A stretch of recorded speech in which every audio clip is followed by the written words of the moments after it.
বাংলাদেশ থেকে কখনো বিএনপিকেও বিতাড়িত করা যাবে না, আওয়ামী লীগকেও করা যাবে না, কিছু সময়ের জন্য হয়তোবা রাখা যাবে আপনার, কারণ এইটা রুট লেভেলে এবং এটা প্রবীণ দল দুইটা পরাপর, এখানে সেটাই হলো মূল কথা। কিন্তু জামাত যে চিন্তা ভাবনা করতেছে, এনসিপি যে কথায় কথা বলে বাংলাদেশ থেকে বিতাড়িত করব, জামাত যে কথায় কথায় বলে শেখ হাসিনা গেছে যে পথে এই যাইবে সেই পথে, আপনার সময় হলো না, কিছু হলো না, এত ক্ষমতায় আসার লোভ।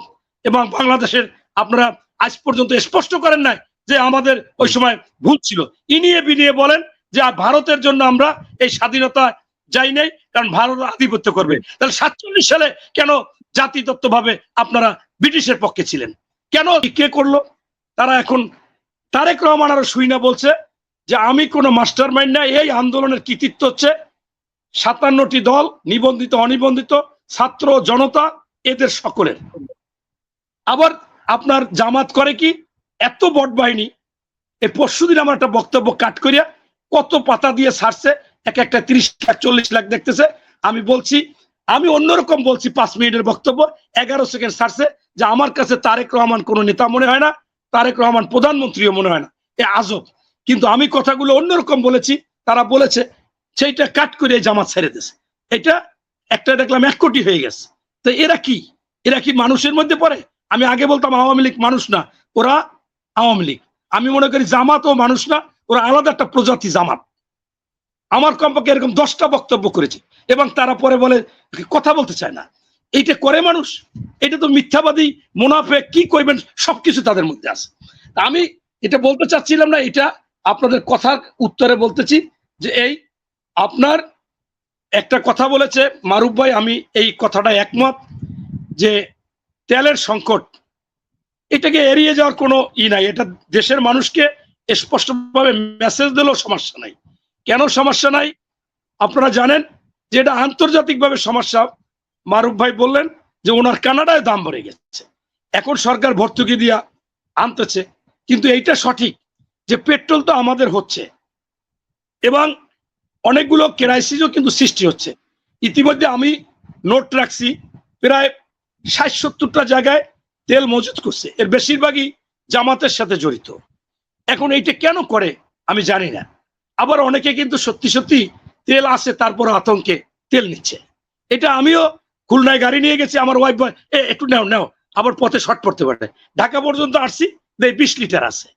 এখন এইটা আমারও আতঙ্ক, আর একজনেরও আতঙ্ক, চিন্তা করে শেষ হয়ে যাবে, একদিন বেশি চালাবো। এই যে কানাডার মতো যদি হইতো, তাহলে এত হতো না, প্রয়োজনে গাড়ি 2 দিন কম চালাইতো, ব্যাটারি চালিত যাইতো।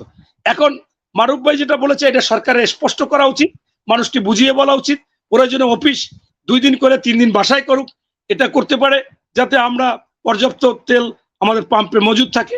এবং আমাদের দেশে আসলে সিন্ডিকেট বা অসৎ ব্যবসায়ীরা বেশি এটা এরকম করে, কিন্তু কিছুটা কৃত্রিম, আবার কিছুটা অবশ্যই সমস্যা হবে, এটাই স্বাভাবিক। তেল তো আমাদের সব অকটেন টকটেন তো আমাদের দেশে হয় না, সেই জন্য এটা আমি ওনার কথায় একমত, এবং এইটা সরকারের, এটা মানুষকে জানাইলে এটা কোনো সমস্যা হবে না। সত্য কথা বললে, সত্য, মিথ্যা বললে 10টা মিথ্যা কথা বলা, এটা হয় না। এই আমি আরেকটা কথা বলতে চাচ্ছিলাম, যে 72-এর সংবিধান এত প্রেম কেন, এটা একজনে প্রশ্ন করেছে। আবার বোঝায় আমাদের আব্দুল সালাম ভাইও কিছু বলেছে। আরে ভাই, আপনি তো কোনোটা ইতিহাস অস্বীকার করতে পারেন না, আপনি 47ও করতে পারেন না, 52ও করতে পারেন না, এর ফাঁকে আরো 2-1টা, এরপর 71 তো করতেই পারেন না। 90-এর আন্দোলনেও কিন্তু কম মানুষ শহীদ হয় না, তখন মিডিয়া ছিল না, আমি দেখেছি, আমি কয়েকবার গ্রেপ্তার হয়েছি, আমি বুলেট বিদ্ধ হয়েছি, আমার সামনে 10 জন 15 জন মহিলা লাশ রয়েছে, কম হয় নাই, কিন্তু সেটাও অস্বীকার করতে পারেন না, 24ও অস্বীকার করতে পারেন না। এখন আমি দেখি, আমার কাছে বক্তব্য আছে, আপনারা যদি শুনতে চান, 5-7 জন আপনার জামাতের বড় বড় নেতা, এটিএম আজহারুল, তারা বলতেছে যে 24 ধারণ করতে হবে, 24-এর পর যারা 71 বলবে তারা দেশের শত্রু, তাদের দেশ থেকে বিতাড়িত করতে হবে। নির্বাচনের আগেও বলেছে, পরেও বলেছে। একই, এইটা কোনো কথা? এইটাই প্রমাণ করে যে বাংলাদেশে রাজাকার আছে, রাজাকারের বংশধর আছে, দেশের স্বাধীনতা বিরোধীরা আছে। কারণ উনি এটা কেন বলবে? 24 কি একটা ভূখণ্ড এসেছে? 24 কি একটা দেশ, স্বাধীন আলাদা একটা দেশের নাম হয়েছে? এইটা স্বাধীনতা, সার্বভৌমত্ব, আবার পুনরুদ্ধার হয়েছে বলা যায়, নতুন বাংলাদেশ হয়েছে, গণতন্ত্র হয়েছে, স্বাধীনতার মূল লক্ষ্য আমরা বাস্তবায়ন করার জন্য একটা পরিবর্তন এনেছি, এরকম অনেক কিছু বলা যায়। কিন্তু এইটাকে একেবারে বললে তাদেরকে এই দেশটা বাইর করে দিতে হবে, এটা জামাতের দায়িত্বশীল নেতা, আমার একটা ভিডিও আছে এটিএম আজহারুলের, একেবারে স্পষ্ট।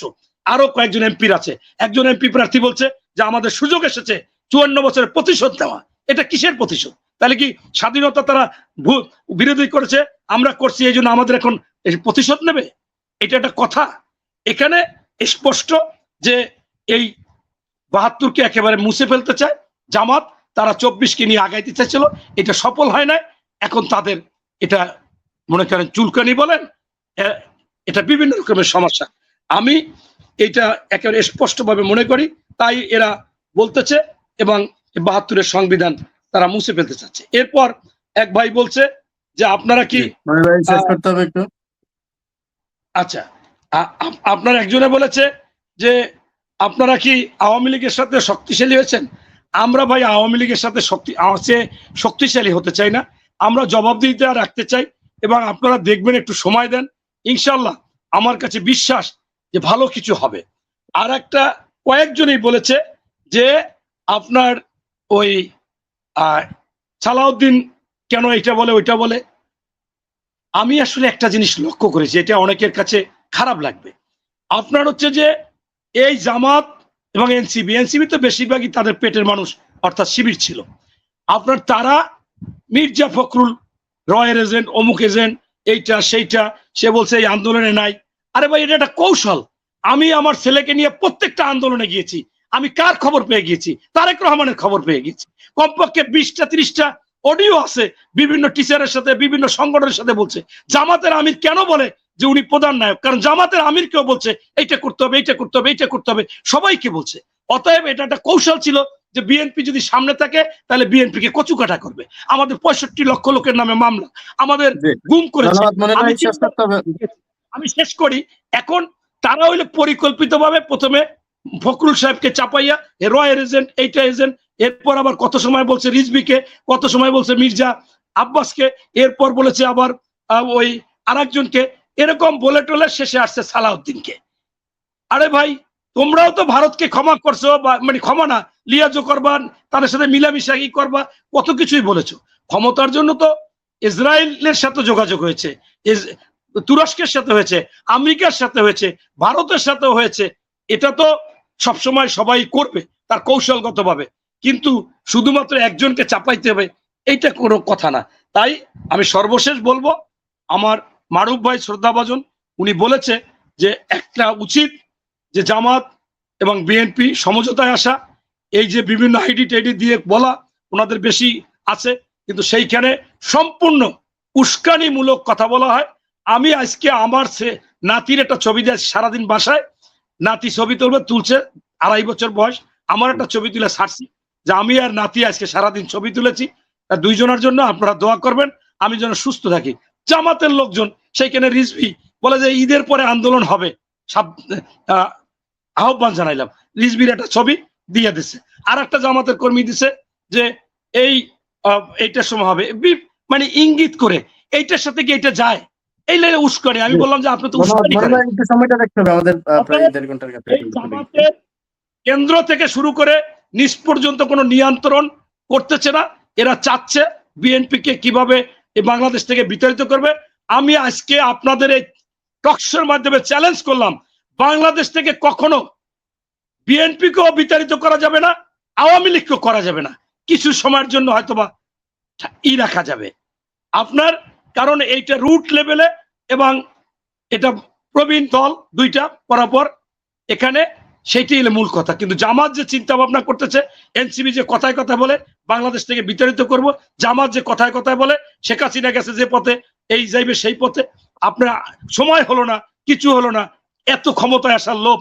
এবং বাংলাদেশের আপনারা আজ পর্যন্ত স্পষ্ট করেন নাই যে আমাদের ওই সময় ভুল ছিল। ইনিয়ে বিনিয়ে বলেন যে ভারতের জন্য আমরা এই স্বাধীনতা যাই নাই, কারণ ভারত আধিপত্য করবে। তাহলে 47 সালে কেন জাতিতত্ত্ব ভাবে আপনারা ব্রিটিশের পক্ষে ছিলেন? কেন 86 সালে শপথ করার পর ইসলামী দল কেন ওই শেখ হাসিনার সাথে এর সাথে নির্বাচনে যাইয়া জাতীয় বেঈমান হলেন?